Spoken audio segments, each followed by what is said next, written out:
ಇನ್ನು ಧರ್ಮಸ್ಥಳದ ಬಂಗ್ಲಗುಡ್ಡದಲ್ಲಿ 13ನೇ point ಶೋಧಕ್ಕೆ GPR ಬಳಕೆ ಮಾಡುವಂತ ಸಾಧ್ಯತೆ ಇದೆ. ನಾಳೆಯಿಂದ 13ನೇ ಜಾಗದಲ್ಲಿ ಎಸ್ಐಟಿ ಶೋಧ ನಡೆಸುವಂತ ಸಾಧ್ಯತೆಗಳು ದಟ್ಟವಾಗಿದೆ.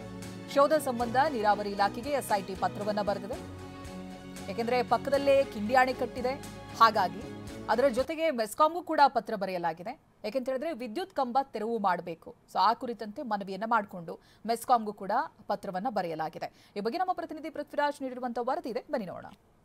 ರತ್ನಗಿರಿ ಬೆಟ್ಟ, ಬಾಹುಬಲಿ ನೆಲೆಸಿರುವಂತಹ ರತ್ನಗಿರಿ ಬೆಟ್ಟ ಏನಿದೆ, ಸೊ ಈ ಒಂದು ರತ್ನಗಿರಿ ಬೆಟ್ಟದ ಪಕ್ಕದಲ್ಲೇ ಇರುವಂಥದ್ದು ಪಾಯಿಂಟ್ ನಂಬರ್ 16. ಈ ರಸ್ತೆ ಏನು ಹೋಗುತ್ತೆ, ಇದು ರಸ್ತೆ ಬಾಹುಬಲಿ ಬೆಟ್ಟಕ್ಕೆ ಹೋಗುವಂತಹ ರಸ್ತೆ, ರತ್ನಗಿರಿ ಪರ್ವತದಲ್ಲಿರುವಂತಹ ಬಾಹುಬಲಿ ಬೆಟ್ಟಕ್ಕೆ ಹೋಗುವಂತಹ ರಸ್ತೆ. ಸೊ ಇಲ್ಲಿ ಪಾಯಿಂಟ್ ನಂಬರ್ 16ರಲ್ಲಿ ಆ ಒಂದು ಅನಾಮಿಕ ದೂರುದಾರ ಪಾಯಿಂಟ್ ಅನ್ನು ಮಾಡಿದ್ದಂಥದ್ದು 16 ಮತ್ತೆ 16A ಅಂತ ಹೇಳಿ ಈ ಒಂದು ಪಾಯಿಂಟ್ ನಲ್ಲಿ ಏನ್ ಮಾಡಿದ್ದಾರೆ. ಸೊ ಇಲ್ಲಿ ನೋಡ್ಬೋದಾಗಿದೆ, ಈ ಪಾಯಿಂಟ್ ಏನಿದೆ ಇಲ್ಲಿ ಉತ್ಖನನವನ್ನ ಮಾಡಿದ್ದಂಥದ್ದು. ಈ ಒಂದು ಪ್ರದೇಶದಲ್ಲಿ ಏನೂ ಸಿಕ್ಕಿಲ್ಲ, ಅಂದ್ರೆ ಕಳೆಬರ, ಅಸ್ಥಿಪಂಜರ, ಮೂಳೆಗಳಾಗ್ಲಿ ಯಾವುದು ಕೂಡ ಸಿಕ್ಕಿಲ್ಲ.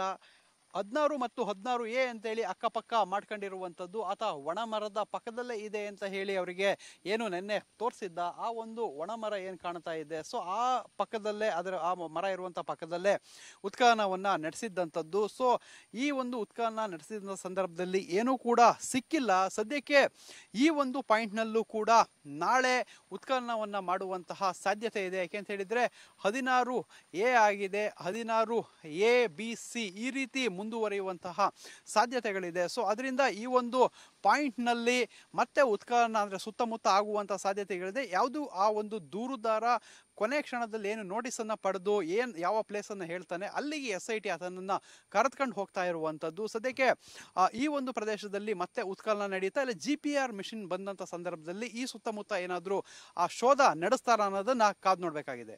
ಕ್ಯಾಮರಾಮನ್ ರಾಜೇಶ್ ಜೊತೆ ಪೃಥ್ವಿರಾಜ್ ಬೊಮ್ಮನಕೆರೆ, TV9 ಧರ್ಮಸ್ಥಳ.